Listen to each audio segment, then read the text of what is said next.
at the University of Chicago, joins us now with details. It's good to have you back. Thank you, Margaret. And I know you've been tracking this really troubling trend in American politics for a while here.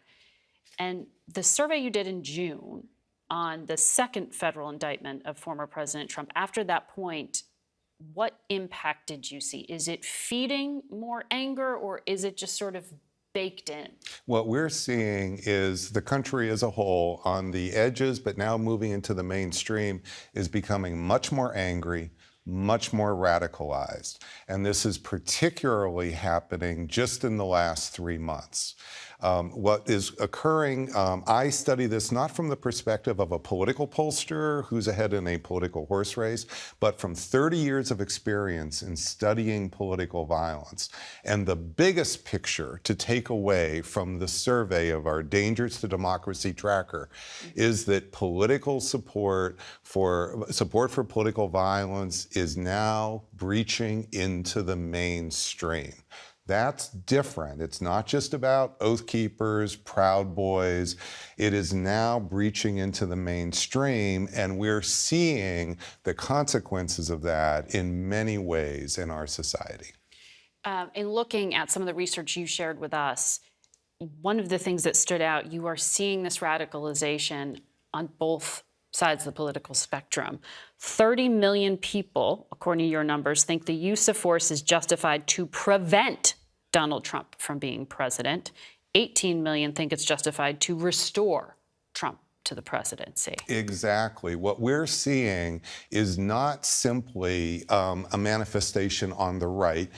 That is absolutely important, and there's no doubt that January 6th, the crowd that sieged the Capitol, is something that has not happened on the left. So I'm not trying to draw that equivalence.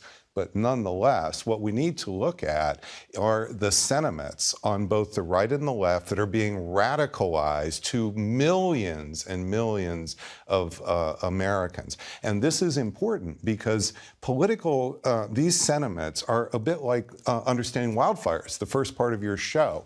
It's the dry kindling that is so important that we can measure in advance.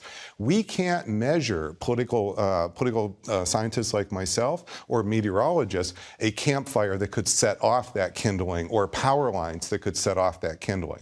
What we can actually measure and see whether it's growing, shrinking, are the sentiments for political violence in the country. And those are growing, and it's important not because every one of those people is going to commit political violence, but because it helps to legitimate political violence, and it is the pool of people that ultimately do commit acts of political violence. Which is your response to those who say, well, that's a small percentage. You're saying that could have huge ramifications. And we're seeing those ramifications in Utah, but Utah is not an exception to this. You're talking about the 74-year-old man who was shot by the FBI when they were trying to serve a warrant to his home. Because he had been making threats online about President Biden. And what's important is not that we're just seeing the rise of online chatter in the last few years. Remember, we studied that with ISIS as well. What we're seeing now is the rise of determined threats by individuals. The man in Utah made threats online in March, was visited by law enforcement, and then did it again, this time brandished a gun. Right. Now, that's a determined threat. If we look at the man who was arrested in front of Obama's home just the month before that, he was at January 6th breaking into the Capitol.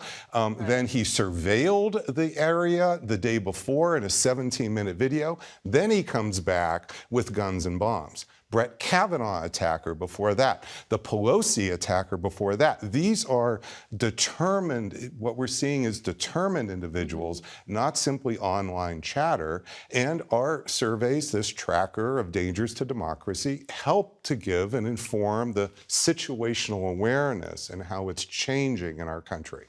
With the older man in Utah, this was online threat posting. But there are individuals around him who have said he wasn't necessarily a threat. So there's some probing of whether the political rhetoric matches actual intent. And that will be How do you measure that? That will be the case in every single instance of a specific individual. There's always psychosocial circumstances. There's always biographical constraints of being able to execute violence itself. Those will be often vary and become unique to every single individual.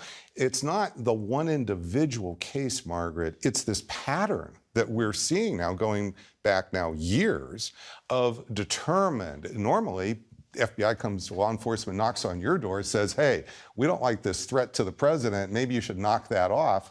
That often just goes away. That's not what happened in this case. What happened in this case is they ramped up. They got more aggressive as President Biden was about to come to Utah. So Biden is coming closer to him. It is not at all weird that then, I mean, just think of what had happened if something had gone wrong and the law enforcement had not gone knocked on this man's door. We don't want to wait until we actually have to react after an event. And so, but this isn't a lone wolf. This is not a lone case. What we're seeing is case after case after case of this. And we should go back to January 6th, where the crowd is chanting, hang Mike Pence, building a gallows, and not just sort of dismiss that as, well, is that just chatter? We're not. And that's why we're going to continue following.